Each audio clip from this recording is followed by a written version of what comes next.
नमस्कार मित्रांनो, आज आपण घेणार आहोत एक अद्भुत प्रवास प्राचीन अयोध्येच्या भूतकाळात। तुम्हाला कधी विचार आला आहे का, रामायणाच्या कथेतून प्रसिद्ध झालेली ही नगरी दशरथ राजाच्या आधी कशी होती? चला तर मग तयार व्हा या रहस्यमय आणि गौरवशाली नगरीच्या इतिहासात डोकविण्यासाठी। अयोध्या एक नगरी जी हिंदू धर्माच्या इतिहासात अत्यंत महत्त्वाची आहे। तिची सुरुवात कशी झाली? वेदांत, रामायणात आणि महाभारतात उल्लेखलेल्या या नगरीचे खरे वैभव काय आहे?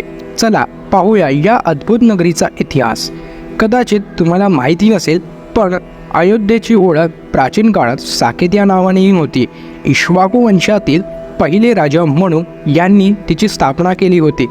या नगरीचे वैभव आणि समृद्धी बघून तुम्हालाही थक्क व्हायला होईल।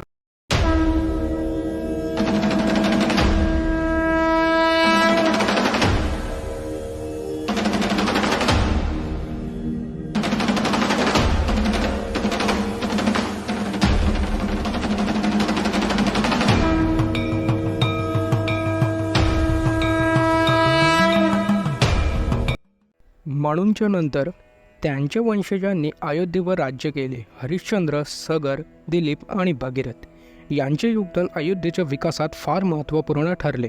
राजा सगर यांच्या नेतृत्वाखाली अयोध्या शक्तिशाली आणि समृद्ध नगरी बनली।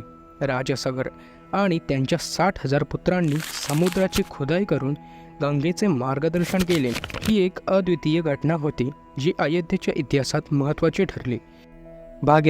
भागीरथ यांनी गंगेला पृथ्वीवर आणून त्यांच्या पूर्वजांना मोक्ष प्रदान केला। त्यांच्या अथक प्रयत्नामुळे गंगा नदीचे आगमन झाले आणि त्यामुळे अयोध्येची धार्मिक महत्त्व अधिकच वाढले। भरत, ययातू, नहुक्ष आणि इक्ष्वाकू वंशातील अन्य राजे यांनी अयोध्येचा विकास आणि समृद्धी वाढवली। त्यांनी धर्म, न्याय आणि सांस्कृतिक परंपरांचा विकास केला, ज्यामुळे अयोध्या एक महत्त्वपूर्ण सांस्कृतिक केंद्र बनली। दशरथ राजाच्या आधी अयोध्या एक महान ऐतिहासिक आणि सांस्कृतिक नगरी म्हणून प्रसिद्ध होती। तिच्या भूमीत अनेक महान राजांनी राज्य केले आणि ती एक धार्मिक, सांस्कृतिक आणि व्यापारिक केंद्र म्हणून विकसित झाली। दशरथ राजांच्या कालखंडात अयोध्येने रामायणाच्या कथेत महत्त्वपूर्ण स्थान प्राप्त केले आणि त्यानंतर तिच्या महत्त्वाची कहाणी पुढे चालू राहिली। अशा प्रकारे अयोध्येचा इतिहास दशरथ राजाच्या आधीचा असामान्य आणि वैभवशाली आहे, ज्यात अनेक महान राजांची कथा समाविष्ट आहे। अयोध्येचे इक्ष्वाकू वंशाचे राजे आणि त्यांच्या कर्तृत्वांची माहिती अनेक प्राचीन हिंदू ग्रंथांमध्ये मिळते। हे ग्रंथ प्रामुख्याने वेद, पुराण आणि महाकाव्यांमध्ये आढळतात। ऋग्वेदात अयोध्या आणि इक्ष्वाकू वंशाच्या काही उल्लेखांमध्ये साकेत या नावाने उल्लेख आहे। ऋग्वेदात काही स्थळांचे वर्णन आढळते, ज्यात अयोध्येचा देखील समावेश आहे। वायुपुराणामध्ये इक्ष्वाकू वंशाचे वंशावली आणि त्यांच्या कर्तृत्वांची माहिती दिली आहे। यामध्ये म्हणून हरिश्चंद्र, सगर आणि भगीरथ यांची माहिती मिळते।